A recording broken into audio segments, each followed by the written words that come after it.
স্বাগত জানাচ্ছি আরটিভির পুরাই বিনোদনে। আপনাদের সঙ্গে আছি আমি মেহরা রহমান সিমরান। আর আমার সঙ্গে রয়েছেন একজন বিশেষ অতিথি, যিনি একাধারে গুণী অভিনেতা, নির্দেশক, অনুবাদক এবং নাট্যকার। আমাদের সঙ্গে রয়েছেন আশিস খন্দকার। কথা হবে তার সঙ্গে। কেমন আছেন? ভালো। আজকে আপনি আমাদের সঙ্গে রয়েছেন, খুবই ভালো লাগছে। আপনার একটা লাস্ট যেটা দেখেছিলাম সেটা হচ্ছে দোজখের শেষ মেয়ে নিয়ে প্র্যাকটিস চলছিল, ওইটা নিয়ে জানতে চাচ্ছি একটু, কবে আসলে আসছে এই নাটকটা? প্রথমেই আগে আপনাদের শুভেচ্ছা জানাই যে আরটিভির সঙ্গে জড়িত যারা যারা আমাকে ডেকেছেন, কিছু বলার জন্য বলেছেন। আমার পরবর্তী অ্যাসাইনমেন্ট হচ্ছে দোজখের শেষ মেয়েটি, রচনা আনিসুর রহমান, আর আমি এটার একজন ডিজাইনার। তা আমার অভিজ্ঞতা হচ্ছে, আমি যে চেষ্টা করেছি, আমার তো একটা পূর্বের অভিজ্ঞতা আপনাদের জানা যে আমি এনভায়রনমেন্টাল থিয়েটার, যেটা বাংলায় বলা হয় পরিবেশ থিয়েটার, একটা ওপেন এন্ডেড ফর্ম, এটা নিয়ে কাজ করতে শুরু করি। কাজ করতে করতে করতে করতে একটা পর্যায়ে গিয়ে আমার আইডিয়া আসতে শুরু করলো, যেহেতু থিয়েটারটা খুব কঠিন হয়ে গেল জীবনের জন্য, মানে থিয়েটার করা আবার মানে শিল্পের সাথে সেই থিয়েটারটা করা খুব টাফ। লাইফ যেহেতু একটা টাফ জায়গা দিয়ে যাচ্ছে, জীবনটা যাচ্ছে একটা সংঘর্ষের ভিতর দিয়ে। এরপর আমি দেখলাম যে না, তাহলে তো আমার কাছে যা আছে তাই দিয়ে একটা থিয়েটার করতে হবে। এটা আমার ভাবনা, তার মানে ফর্ম অফ দ্য মিনিমাইজেশনের ভাবনা। সেই ভাবনা থেকে আমি লিভ করা স্টোরি লাইন, লিভ করা পৃথিবী, তার জটিল কন্টেন্টগুলো নিয়ে নাড়াচাড়া করলাম। সেক্ষেত্রে আনিসুর রহমানের এই টেক্সটটি, দোজখের শেষ মেয়েটি, আমাকে আলোড়িত করলো। তারপর আমি ওইটা নিয়ে বসতে বসতে ভাবতে থাকলাম। এরপরে নাট্যধারার সাথে একটা আলোচনা হলো। এই দলটির সঙ্গে আমার অনেক দিনের অভিজ্ঞতা। আমি প্রায় 5টি ফুল প্লে আমি এদের সাথে করেছি, ভিন্ন ভিন্ন আঙ্গিকে। আমি রবীন্দ্রনাথের রথের রশ্মি করেছি। আমি প্রথম কাজ করেছি একটা শেক্সপিয়ারিয়ান প্লের ইন্টারপ্রিটেশনে। বিপ্লব বালা এটার রচয়িতা ছিলেন, তারই লেখা। ওই ভাবনাগুলো নিয়ে আমি একটা কাজ শুরু করি। এই দলটির প্রথম শুরুর কাজটা, এই কাজটার নাম ছিল হ্যামলেট ও হ্যামলেট। এরপরে আমি রথের রশ্মি করি, গড়রাজি কবিরাজ করি। এরপরে আমি করি গ্রিস কার্নারের লেখা একটা খুব নামকরা একটা টেক্সট, এটার নাম হচ্ছে অগ্নিজল। এরপর থেকে এই দলটার সাথে আমার এক ধরনের সখ্যতা তৈরি হয়ে গেলো। তারা আমার কাজে ওদের কিছুটা হলেও বোধহয় খুব মানে আপ্লুত, ভালো লাগে, তাই তারা বারবার আমাকে ডাকে। আর তাদের ক্রান্তির সময় আমি তাদের পাশে থাকি, আবার আমার ক্রান্তির সময় তারা আমার পাশে থাকে। আপনাকে তো সবসময় দেখা যায় খুব বেছে বেছে কাজ করতে। এই যে দোজখের শেষ মেয়েটি যে আপনি বেছে নিয়েছেন, এই গল্পটাতে আসলে আপনার কাছে কোন জিনিসটা খুব ভালো লেগেছে বা মনে হয়েছে যে এটা দর্শকের আলোড়িত করেছে আমাকে অ্যাজ এ ডিরেক্টর? হ্যাঁ, আচ্ছা, আমি সহজ একটা ইকুয়েশন শিখেছি। সেটা কোনো কার্ল মার্কসের ইকুয়েশন না, অ্যাঙ্গেলসের ইকুয়েশন না, জীবনের ইকুয়েশন। সেটা কি বলেন তো? এটা আমার ধারণায়, আমি মনে করি, নেই বলে কোনো শব্দ নেই পুঁজির স্বভাবে। যখন কিছুই থাকে না দেবার, তখন পুঁজি যেভাবেই না পারে সে কাজটা করে নেয়। করার একটা ক্ষমতায়নের যুদ্ধ তার আছে। এই যুদ্ধে সে নিজেই জিতে যায়, কারণ পুঁজি আগে জেতে, মানুষের জেতা হয় না শেষ পর্যন্ত। কিন্তু মানুষের জেতা হয় না, এটি আমি দক্ষিণ পূর্ব এশিয়ার যত কমপ্লেক্সিটি আমি দেখি জীবনের ক্ষেত্রে, সেই কমপ্লেক্সিটিগুলো আমাকে আলোড়িত করে। তার যুদ্ধ বিগ্রহ আমাকে আলোড়িত করে। তার ওমেন এম্পাওয়ারমেন্ট যে একটা কনসেপ্ট আছে, নারীর একটা পূর্ণ স্বাধীনতা জীবন, সেই জীবনকে কলঙ্কিত করে পুঁজি। আর এরই একটা আলেখ্য এই আপনার দোজখের শেষ মেয়েটি। আচ্ছা, একটা সময় ছিল যখন বিনোদনের মাধ্যমই ছিল হচ্ছে মঞ্চ নাটক, দর্শকেরা ছুটির দিনে যে নাটক দেখতে পছন্দ করতো। কিন্তু এখন যে সময়টা চলছে, দেখা যাচ্ছে যে মঞ্চ নাটকের প্রতি মানুষের আগ্রহ আগের চেয়ে অনেকটা কমে গেছে। কিন্তু আপনারা অনেক দিন ধরে, অনেক মাস ধরে পরিশ্রম করে, রিহার্সাল করে একটা নাটক তৈরি করছেন। আপনার কাছে কি মনে হয় যে আপনারা যে কষ্টটা করছেন সেটা আসলে এখনো সেভাবে করে সেটার রেজাল্টটা পাচ্ছেন? আচ্ছা, এই উত্তর আমার কাছে আছে একটা ছোট্ট উত্তর, সেটা শুধু বাংলাদেশ নয়, এটা আপনি যদি পশ্চিমা দেশগুলোতেও যান সেই একই সমস্যা। এখানে একটা বার্গার যেমন সমস্যা নয়, বার্গার তো এখন রাস্তায় কিনতে পাওয়া যায়। একটা সময় ছিল বার্গারের একটা শোরুম ছিল এবং সেখানে গিয়ে বার্গার খেতে হতো। এই শোরুমটা গিয়ে দাঁড়িয়েছিল বড় একটা মাল্টিন্যাশনাল কোম্পানিতে, যেমন ধরেন ম্যাকডোনাল্ড। এই বড় বড় জীবন তৈরি হয়েছিল অল্প পুঁজি দিয়ে। আমার কাছে যেটা মনে হয়েছে, থিয়েটারের যে এই দৈন্যদশা, এই দৈন্যদশার সঙ্গে আমি পরিচিত খুব ভালোভাবে, কারণ আমার স্ট্রাগল জিনিসটা আমার কাছে গ্ল্যামার। এটাকে আমি মনে করি যে স্ট্রাগল মানে হচ্ছে আপনি অনেক অভিজ্ঞতা অর্জন করছেন। একটা করে স্ট্রাগল আপনার যখন জীবনে পার্সোনাল লাইফে মানে বলতে চাই না যে বৈবাহিক জীবন, হাজব্যান্ড ওয়াইফের জীবন, এই জীবনটাই শুধু পার্সোনাল লাইফ তা না। এছাড়া এই জীবনের সাথে জড়িত আরও অনেক মানুষ আছে যারা একটা বড় জীবন তৈরি করে আপনার, আর ওই মতো জীবনটাকে পরিচালনা করতে হয়। কতগুলো নিয়ম রীতির মধ্যে থাকতে হয়, নিয়মের ব্যত্যয় হলে দুর্ঘটনা অবশ্যম্ভাবী।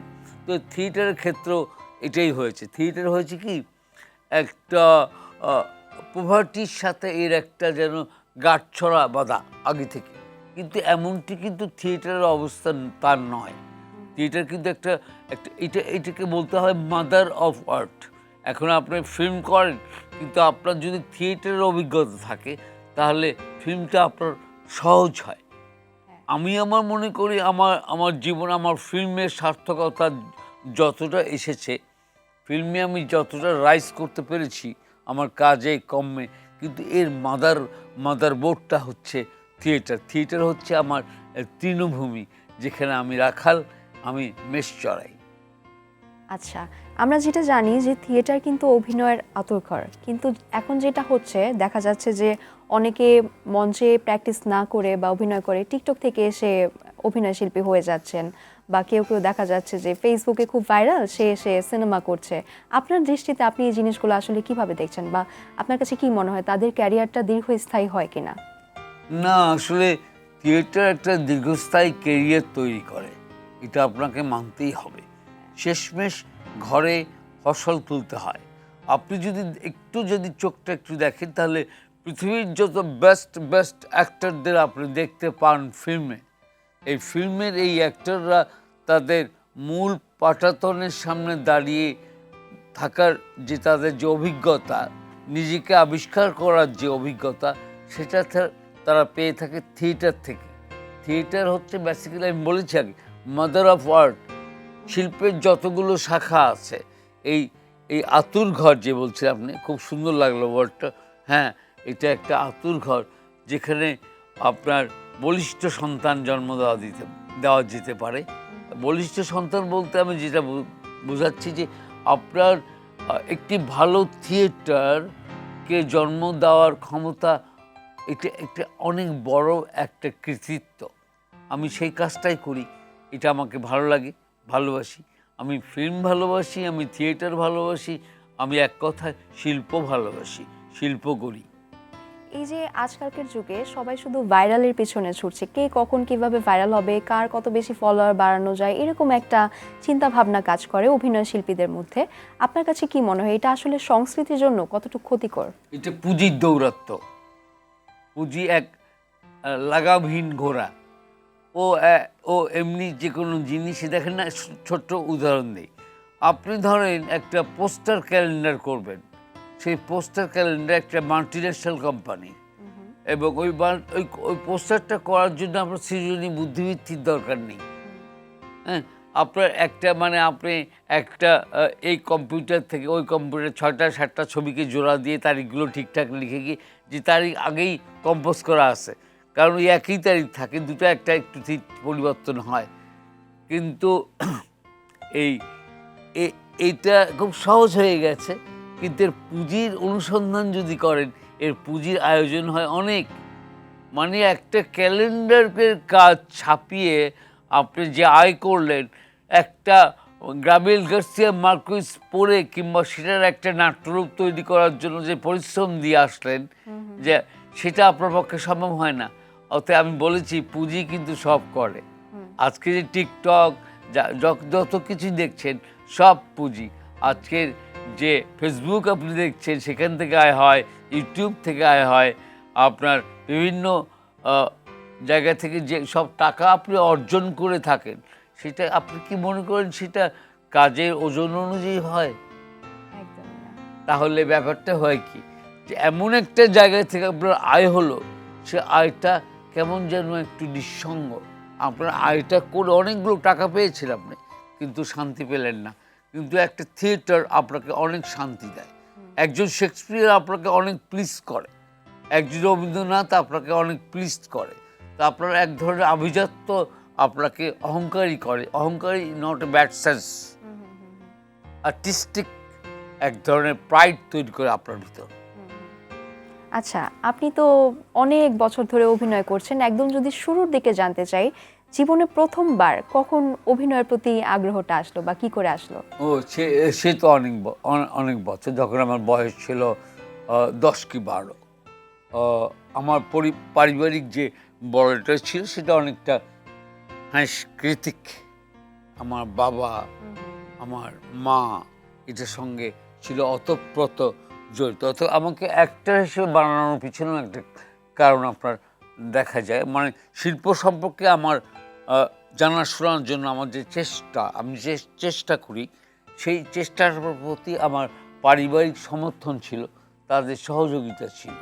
আমি আমি মনে করি আমার মা আমাকে তৈরি করেছে। আমার মা মানে মাদার একটা ইনস্টিটিউশন। তো আমার মাদার একটা ইনস্টিটিউশন। সো আমি অনেক লাকি একজন ভালো মায়ের, রত্নগর্ভা মায়ের সন্তান হিসেবে। এই যে সারাটা জীবন অভিনয়ের প্রতি দিয়ে দিলেন, কোনো খুব কষ্ট আছে কিনা? একদমই না, একদমই ছিল না কখন। আমি খুব আনন্দ এবং উল্লাসের ভিতর দিয়ে শিল্প এবং জীবনকে জয় করবার চেষ্টা করেছি। কোনো অপ্রাপ্তি আছে কিনা? আচ্ছা, এই প্রশ্নের উত্তরটা কীরকম হয়? কোনো অপ্রাপ্তি আছে কিনা? অপ্রাপ্তি তো থাকি। অপ্রাপ্তি মানে হচ্ছে দুঃখ, বেদনা, যন্ত্রণা, হ্যাঁ, তার জন্য আস্ফালন, চিৎকার, এগুলো প্যাশনগুলো থাকবে না তো। তো অভিনেতা যদি এরকম এক্সপেরিয়েন্স, অভিজ্ঞতা না থাকে, হ্যাঁ, শুধুমাত্র একজন প্রম্পটার বললো এই লাইনটা বলো আর আমি একজন অ্যাক্টর সেই লাইনগুলোকে বলে দিলাম আর আমি অভিনেতা হয়ে গেলাম, তা কখনই না। জীবন থেকে শিখতে হয় অভিনয়। পুরো জীবনে এমন কোনো ঘটনা আছে যেটা আমাদের সাথে শেয়ার করতে চান, যেটাতে খুব কষ্ট লেগেছিল কিন্তু পরে সেটাকে ওভারকাম করেছেন, এমন কিছু আছে কিনা? না, কষ্ট আমার একদিন লেগেছিল। সেটা ছিল আমি যখন ন্যাশনাল স্কুল অফ ড্রামার ছাত্র ছিলাম। ন্যাশনাল স্কুল অফ ড্রামা সেই দিনগুলো একদম 90-এর 80-র শেষ পর্যায়ে, 90-এর শুরুতে। আমার ওই জীবনের যে অভিজ্ঞতা, সেই জীবনে আমি খুব অদ্ভুতভাবে নিজেকে খুব নিঃসঙ্গ এবং আমি নিজেকে আবিষ্কার করার চেষ্টা করেছি। কারণ আমার চারপাশে ছিল সব এমন ধরনের মানুষ, এই ধরনের মানুষ আমি কোনোদিন দেখিনি। যে মানুষগুলো ছিল এক একটা শিল্প। আমার জীবনের সবচেয়ে বড় চাওয়া পাওয়াটা হচ্ছে সেটা আমার ভিতরে একটা দুঃখ তৈরি করেছিল। আচ্ছা, এই মানুষগুলোর মতো আমি কি হতে পারি না? তারও তো নাক আছে, চোখ আছে, তারও দুটো হাত আছে, তারও একটা জামা কাপড় আছে, সে দেখতে অনেকটা মানুষ। আমি কি ওই রকম একটা মানুষ হতে পারবো? আমার সেখান থেকে এই প্রশ্নটা জিজ্ঞেসছিল এবং আমি অনেকটা কাতরও ছিলাম। আমি এক একজন মেধাবী মানুষকে দেখতাম আর আমার কাঁদতে ইচ্ছে করতো। এরকম দু একজনের নাম কি আমাদেরকে বলতে পারেন যে কাদেরকে দেখে আসলে আপনি খুব আবেগ আপ্লুত হয়ে উঠতেন? আমি অত্যন্ত কৃতজ্ঞ যে আপনাকে আমি আগেই বলেছি আমি ন্যাশনাল স্কুল অফ ড্রামার ছাত্র ছিলাম। ন্যাশনাল স্কুল অফ ড্রামা থেকে আমি গ্র্যাজুয়েট। তো ন্যাশনাল স্কুল অফ ড্রামা শুধু আমাকে নিয়মবর্তিতা শেখায়নি, শিখিয়ে একটা নতুন জীবনের অনুসন্ধান করার তৌফিক দান করেছে। এটাকে আমি বলি তৌফিক দান। একটা শক্তি আমার ভিতর তৈরি করেছে। সে আমাকে পড়তে শিখিয়েছে, সে আমাকে ভাবতে শিখিয়েছে, সে আমাকে রুচির সাথে চলতে শিখিয়েছে। এর চেয়ে আর বড় শিক্ষক কে হতে পারে? আমি মনে করি আমার জীবনের শিক্ষক হয় সেই সব মেধাবী মানুষরা। আমার জীবনের বড় শিক্ষক হচ্ছে প্রফেসর নিভা যোশী আর আপনার রবীন্দ্র দাস মতো মানুষেরা। আরও অনেক অনেক আমি নাম একে একে পরিসংখ্যান অনুযায়ী বলি তাহলে তো অদ্ভুত লাগবে আপনার কাছে। আমার আমার একজন খুব বড় মাপের শিক্ষকের সঙ্গে দেখা হয়েছিল, তিনি হচ্ছেন ব্যারি জন। ওকে। এবং তার কাছ থেকে প্রথম আমি তার নীরব শিক্ষকতাকে সালাম করি সবসময়। যে অদ্ভুত এক শিক্ষককে দেখেছি যে বাচাল ছিল না, বাচাল মানে চ্যাটার বক্সটা, অনেক কথা বলে শিক্ষকটা, খুব সুন্দর করে কথা বলে, কিন্তু তার ভিতরে কোনো রসদ খুঁজে পাই না। সেই রকম শিক্ষকরা, একজন শিক্ষক, মেধাবী শিক্ষক, স্বল্পভাষী শিক্ষক, শুধু আমার শিক্ষক সে ছিল না ব্যারিজন। ব্যারিজন হচ্ছে এই সাবকন্টিনেন্টের যত বড় বড় অ্যাক্টর দেখেন, এই অ্যাক্টরদের সাথে ব্যারিজনের এক সখ্যতা ছিল। ব্যারিজন মানেই হচ্ছে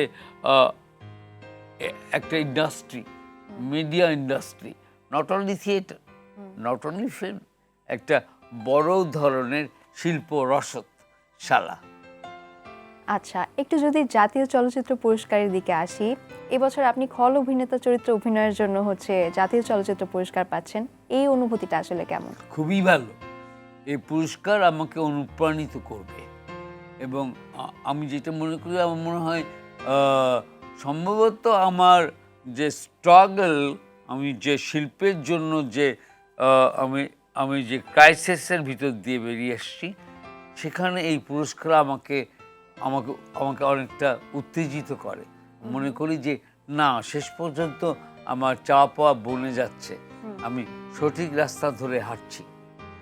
নসু ডাকাত চরিত্রটার জন্য যখন আপনাকে ডাকা হলো অপারেশন সুন্দরবন সিনেমার, তখন আসলে আপনার কাছে ওই চরিত্রটা কেন ভালো লেগেছিল বা কেন আকৃষ্ট হয়েছিলেন?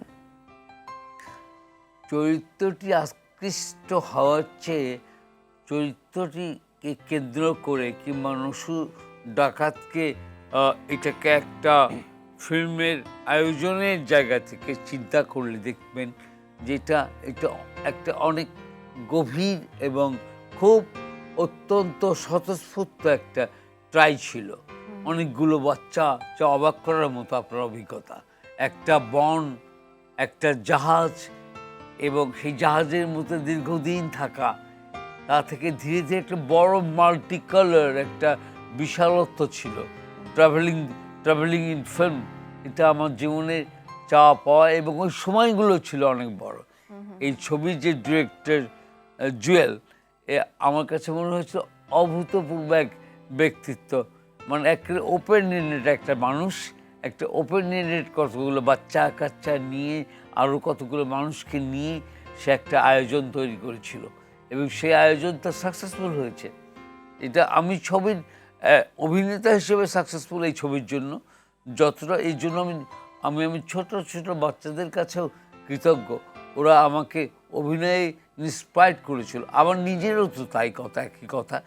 আমি কিন্তু অভিনয় শিখি বাচ্চাদের কাছে। আমার 30 বছর আরও একটা সার্থকতার কথা আপনাকে বলে যাই। আমি একটা থিয়েটার ল্যাবরেটরি চালাই। এটি হচ্ছে ঢাকা ধানমন্ডিতে আলিয়াস ফসেস নামে এই অর্গানাইজেশনের সাথে। এই অর্গানাইজেশনে আমি ওয়ার্কশপ ডিপার্টমেন্ট অফ থিয়েটার, সেটার নামকরণ আমার নিজের প্রতিষ্ঠান দাঁড় করানোর একটা চেষ্টা। সেটা হচ্ছে ফ্রাইডে থিয়েটার। 2005 থেকে আমি শুরু করি কার্যক্রম এবং তাই বাচ্চাদের ইনোসেন্সি কিন্তু ভালো অ্যাক্টর বানায়। আমি বাচ্চাদেরকে প্রতি মুহূর্তে বাচ্চাদের হওয়ার মতো চেষ্টা করি, যে বাচ্চা হলেই আমি চরিত্র হতে পারবো।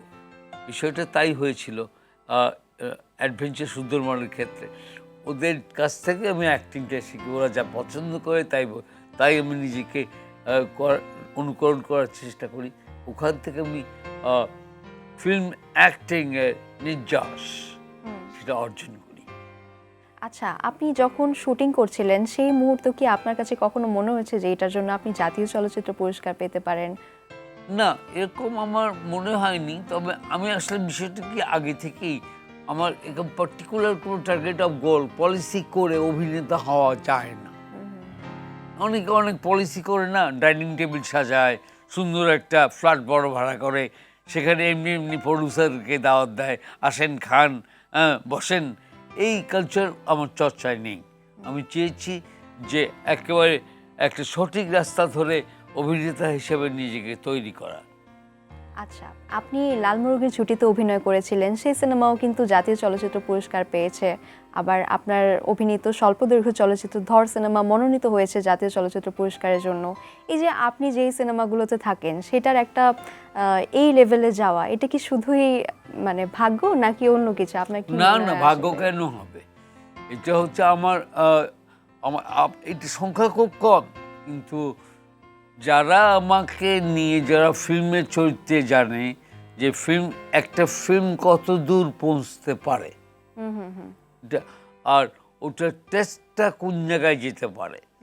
আপনি যদি একটা একটা মুভি শুধু ডান্স বেস তৈরি করেন, সেখানে অনেকগুলো রাঙা মানুষের নৃত্য, হ্যাঁ, যেটা এক ধরনের আমরা বলি মশলা ভিত্তিক একটা ফিল্ম, কিংবা মানুষকে ওই রুচিতে নিয়ে যাওয়ার জন্য আপ্রাণ চেষ্টা, শুধুমাত্র পুঁজি অর্জনের জন্য, আমি সে ধরনের ফিল্মে কাজ করতে চাই না। আমি চাই যে ফিল্মটি আমাকেও শিক্ষিত করে, আমার অডিয়েন্সকেও শিক্ষিত করে, তেমন ফিল্ম, সেই অপেক্ষায় আছি। এর জন্য কি আপনাকে বাণিজ্যিক সিনেমায় খুব কম দেখা যায়? কারণ সেগুলো খুব একটু ভাইরাল করার জন্য বা দর্শকের নজর কাড়ার জন্য একটু বেশি। আচ্ছা, আমাকে ছোট্ট করে একটা কথা বলেন তো। আমার বয়স 62, বাট কিন্তু আমি মনে করি যে আমার 62 ইয়ার্সে আমার যে অভিজ্ঞতা, সে অভিজ্ঞতা দেখে আমার এখন টাকার প্রতি আকাঙ্ক্ষা থাকা উচিত একদমই না। আপনি দেখেন চিন্তা করে, কারণ আমার কি কি দরকার? আমার শুধু 3 বেলা খাওয়া দরকার, আমার এন্টারটেনমেন্ট কস্ট দরকার, হ্যাঁ, আমার বাচ্চার বেতন দরকার, হ্যাঁ, আর আর আর এভাবে আমাকে মানুষ করা দরকার, আমার বই কেনা দরকার। এই যে সহজ যে দাবি, আমার যে মৌলিক দাবি, এটা তো আপনার দায়িত্ব পূরণ করা। একদম একদম। তো আমার কষ্ট এটা কী করে থাকে যদি এটা পূরণ হয়ে যায়? আমার এরকম কোনো কষ্ট নেই। এটা হচ্ছে সব কিছু হচ্ছে সময়ের দাবি। আমি আমি আপনাকে বলেছি যে ফ্যাশনটা হচ্ছে আমার গ্ল্যামার। অনেক বেশি টাকা কামানোর জন্য বা হচ্ছে সিনেমাকে সাফল্য করার জন্য যে ধরনের এলিমেন্টসগুলো আজকাল সিনেমায় ব্যবহার হয়, সেটার উপর আপনার আপত্তি আছে কিনা? আমার আপত্তি একটাই, সেটা হচ্ছে পলিসি ক্রিয়েট করে একজন ব্যবসায়িক অ্যাক্টর হবে কেন? অ্যাক্টরের পলিসি বেজ হবে কেন? সে শুধু টাকা উপার্জন করতে চায়, এরকম অভিনেতা মনে হয় নাই বলে চলে। অভিনয় তো দুই ধরনের অভিনয় চর্চা হয়। একটা ইনস্ট্রুমেন্টাল অ্যাক্টর, যে অভিনয়ের কতগুলা ছক গাথা আপনার একটা করে সে নিজেকে উপস্থাপন করতে জানে, মানে সে হাঁটতে জানে, চলতে জানে, ফিরতে জানে, কথা বলতে জানে, আর সে অভিনেতা হয়ে গেল, তা তো হয় না কখনো। আমি সেটা হতে চাই না। ঠিক যেই মুহূর্তে জানতে পেলেন অপারেশন সুন্দরবন সিনেমার জন্য জাতীয় চলচ্চিত্র পুরস্কার পাচ্ছেন, সেই মুহূর্তটা আসলে কেমন ছিল? আপনার কাছে এই খবরটা কি করে আসলো? আমি খবরটা কোথায় পেলাম? আমি বোধহয় সম্ভবত একটি পত্রিকায় একটা প্রজ্ঞাপন দেখলাম, ওটাতে আমার নাম লেখা আছে। তো প্রথমে আমার নাম লেখা আছে খন্দকার রশিদ আহমেদ, লেখা আশিস খন্দকার। আমার আশিস খন্দকার নামে আমি পরিচিত। অনেকে হয়তো এই জন্যই খুঁজে পাচ্ছে না। আমার নাম হচ্ছে খন্দকার রশিদ আহমেদ, আশিস খন্দকার হচ্ছে আমার নিকনেম। ওকে, এটা আমরা জানি, কিন্তু তখন আপনার আসলে যখন জানতে পেলেন এই জিনিসটা, তখন আসলে এক্সাইটমেন্ট কাজ করছিল কিনা, বা ওই মুহূর্তটাতে আসলে আপনি কেমন ফিল করছিলেন? কন্ট্রাস্ট, হ্যাঁ। ওই মুহূর্তে আমার চূড়ান্ত কাজ চলছিল, যোজকে শেষ মেয়েটি। আমি তো আমার লাইফ লিভিংয়ের জন্য আমি যত ফিল্মে যেহেতু আমি খুব চুজি, পছন্দের জিনিস না হলে তো ফিল্ম করা যায় না, না? একটা ফিল্ম একটা সঠিক জায়গায় পৌঁছবে, এইরকম ফিল্ম। যেমন ধরুন আমার মতো লোক, আমি সবসময় কামনা করি পৃথিবীর সব বড় বড় ফিল্মের ডিরেক্টরদের সাথে কাজ করব। আমি বাংলাদেশেও এই সব ডিরেক্টরদের জন্য অপেক্ষা করি, কিন্তু একটা অদ্ভুত ব্যাপার যে এখানে কাজের মানদণ্ড অনুযায়ী অভিনেতা চুজ করা হয় না। কাজের যে একটা মানদণ্ড, তার যে একটা আর্টিস্টিক ল্যাঙ্গুয়েজ, এস্থেটিক্যাল ল্যাঙ্গুয়েজ, সেই অনুযায়ী অভিনেতা এখানে চুজ হয় না। অভিনেতা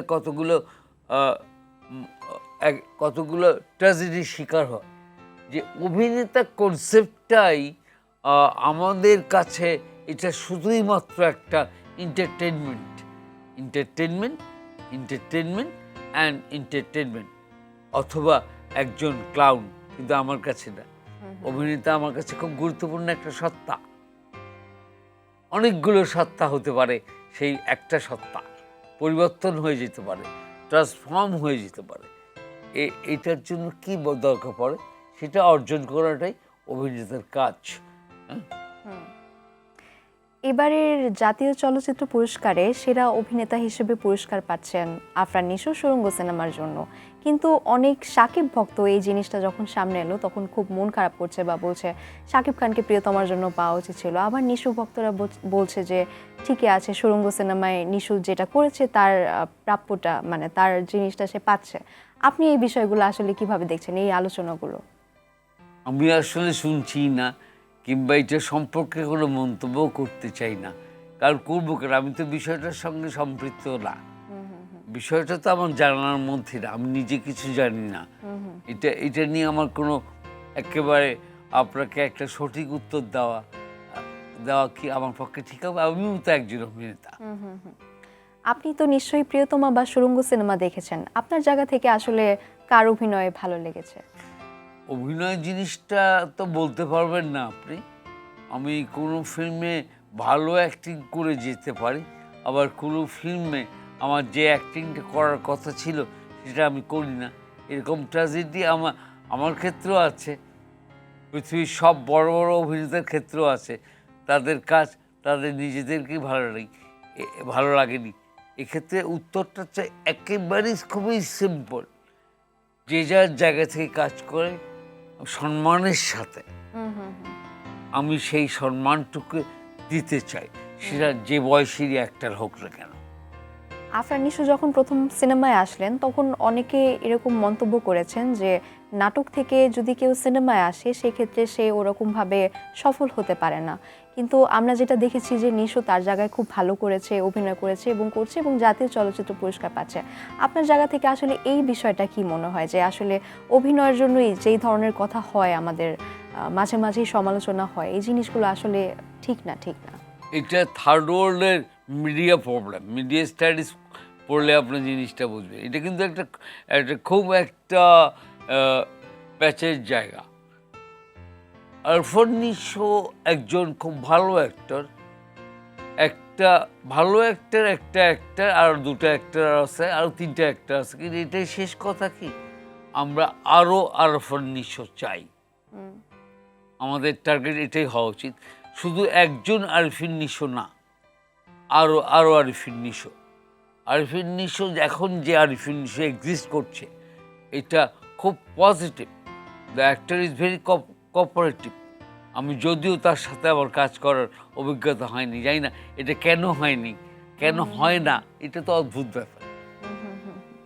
আচ্ছা, জাতীয় চলচ্চিত্র পুরস্কার নিয়ে কিন্তু অনেক সমালোচনা হচ্ছে, যেমন রক্তজবা যে সিনেমাটা আছে সেটা নিয়ামুল মুক্তা চিত্রনাট্য লেখেনি, তবুও তাকে হচ্ছে জাতীয় চলচ্চিত্র পুরস্কার দেওয়া হচ্ছে। এই জিনিসগুলো আপনার জায়গা থেকে আপনি কেমনভাবে দেখছেন? না, এগুলো তো কি কারণে হচ্ছে, কেন হচ্ছে, এটা তো আমার পক্ষে বলা সম্ভব না। আমি আসলে কোনো কিছু বলার যোগ্যতাই রাখি না, আমি শুধু আমার কথা বলতে পারি যে সব কিছুই একটা পরিস্থিতি কেন্দ্রিক, জটিলতা কেন্দ্রিক। এগুলো আসলে সহজ সমাধান করা উচিত সাবলীলভাবে। আচ্ছা, আপনি অনেক চরিত্রে অভিনয় করেছেন একদম শুরু থেকে। এমন কোনো চরিত্র আছে যেটা কখনো সিনেমার পর্দায় আপনার অভিনয় করা হয়নি, কিন্তু আপনার ইচ্ছা আছে যে আমি এমন একটা চরিত্রে অভিনয় করতে চাই? এই প্রশ্নের উত্তরটা আমি এইভাবে দিতে পারি যে আমার এখনো সেই শ্রেষ্ঠ অভিনয়টা করা হয়নি। That's true. আমি শ্রেষ্ঠ অভিনয় করার জন্য একটা শ্রেষ্ঠ জীবন দরকার পড়ে। এটা মনে হয় আমার এখনো সেই সময়টা আসেনি। একটু দোয়া করতে হবে আমার জন্য যে দীর্ঘদিন যেন বাঁচি। আমরা যতটুকু জানি আপনি খুবই ভালো অভিনয় করেন, এটা আপনার আসলে আপনি মানে বলছেন এটা যে আমি এখনো করতে পারিনি, আমরা সেটা মনে করি না। অ্যাজ এ দর্শক আমরা আপনার অভিনয় দেখি এবং সেটা খুবই চমৎকার হয়। হ্যাঁ, সেটা আমার একটা সিলেকশন আছে। আমাকে যারা সিলেক্ট করে ধরে নিতে হবে এই লোকটা ২-৪টা বই পড়া। তার মানে আমি হচ্ছি এক ধরনের রুচির সাথে চলি, অতএব আমার অডিয়েন্স এক ধরনের রুচিবান অডিয়েন্স। মঞ্চ নাটকে অভিনয় করা বেশি কঠিন নাকি ক্যামেরার সামনে অভিনয় করা বেশি কঠিন? দুটোই কঠিন, কারণ সে একটাই অভিনেতা। মঞ্চটাকেও যদি আপনি সেই রকম গুরুত্ব দেন যে খালি এদিক দিয়ে যাবেন আসবেন লাইনগুলো বলবেন হয়ে গেল, তাহলে সেটা এক কথা। ফিল্মের ক্যামেরা সে আরও সেন্সিটিভ। হ্যাঁ, দর্শক তো অনেক ধরনের থাকে, অনেক সাইকোলজির। আপনার সামনে বসে সরাসরি দেখে, আর সিনেমার অডিয়েন্স হচ্ছে আপনি তাকে দেখেন না কিন্তু সে আপনাকে দেখে। এটা একটা বড় একটা যোগাযোগ, একটা খুব ঐশ্বরিক যোগ্যতা ভালো অভিনেতার ক্ষেত্রে থাকা উচিত। ফিল্মের অভিজ্ঞতা জায়গা থেকে বলতে পারি, সেটা হচ্ছে আপনাকে প্রতি মুহূর্তে দর্শককে কল্পনা করে অভিনয় করতে হয়। নতুন কোনো কাজের প্রস্তুতি চলছে বা সামনে কোনো শুটিংয়ের প্ল্যান আছে কিনা? শুটিংয়ের প্ল্যান বলতে পারছি না, কারণ মার্কেট আপনাকে, সিন্ডিকেট আপনাকে যে ওয়েটটা দেয় তখন আপনি কাজ করেন, তখন কাজ হয়। আর থিয়েটারটা করি যখন আমি কিছু করতে পারি না, তখন দেখা যায় আর কোনো কাজ নেই, তখন তো থিয়েটারই করতে হবে। কারণ যেটা হাতের কাছে আসে এবং এক প্যাকেট সিগারেট আর কিছু বই হলেই যেটা হয়ে যায়, তাহলে সেটাই করি। তবে আমার আমার টার্গেট অফ গোল হচ্ছে একটা মাল্টিপারপাস থিয়েটার করা।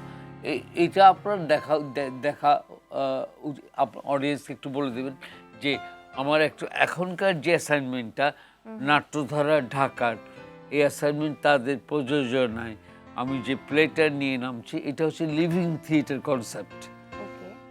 এইটার মূল যে আয়োজন যেটা, সেটা একটু অনেক বড়, কিন্তু আমি মনে করি এটা অর্থনৈতিকভাবে বড় না।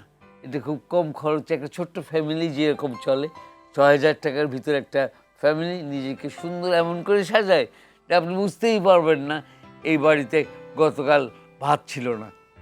আচ্ছা, আপনার বর্তমানে ব্যস্ততা কাটছে কি নিয়ে? একদম এই সময়টা যদি বলি যে কি নিয়ে ব্যস্ততা কাটছে? এই সময় ব্যস্ততাগুলো মানে পরিকল্পিত ব্যস্ততাগুলো যদি আপনাকে বলি, এটা আনুষ্ঠানিকভাবে বলি, এটা ঠিক হবে না, কারণ বাস্তবতা তা নয়।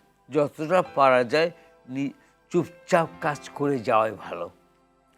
অনেকক্ষণ আমাদেরকে সময় দিলেন, আমরা একদম শেষ পর্যায়ে আছি। দর্শকের উদ্দেশ্যে সবশেষ কিছু বলতে চান কিনা বা কোনো মেসেজ দেওয়ার আছে কিনা? দর্শকদের উদ্দেশ্যে মেসেজ দেওয়ার মতন ক্ষমতা আমার আছে কি?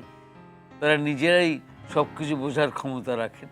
আমি বলবো যে দর্শককে যে সে ফিল্মই হোক আর থিয়েটার, তার এক যোগ্যতম অডিয়েন্সরা তার একটা সলিউশন, দর্শকরাই সলিউশন। শেষ পর্যন্ত দর্শকই প্রাণ, যে কোনো ভালো সিনেমার জন্য, ভালো থিয়েটারের জন্য। দর্শকের কাছে কিছু বলার আছে সরাসরি আপনার মাধ্যমে কোনো মেসেজ, বা দর্শককে কিছু বলতে চান কিনা আপনার সামনের নাটকগুলো দেখার জন্য বা আপনার কিছু? আমি দর্শককে সেটা অনুরোধ করবো, তারা আমার নাটক দেখতে আসুক, তারা থিয়েটার দেখুক, তারা আমার ফিল্ম দেখুক এবং তারা তাদের মন্তব্য করুক, যা আমাকে এগিয়ে দেবে। অনেক অনেক ধন্যবাদ আমাদেরকে সময় দেওয়ার জন্য। আপনার জন্য অনেক অনেক শুভকামনা রইল। আপনাদের জন্য এবং RTVকেও অনেক ধন্যবাদ আমাকে ডাকার জন্য। ধন্যবাদ আপনাকে। দর্শক আপনাদেরকেও ধন্যবাদ এতক্ষণ ধরে আমাদের সঙ্গে থাকার জন্য।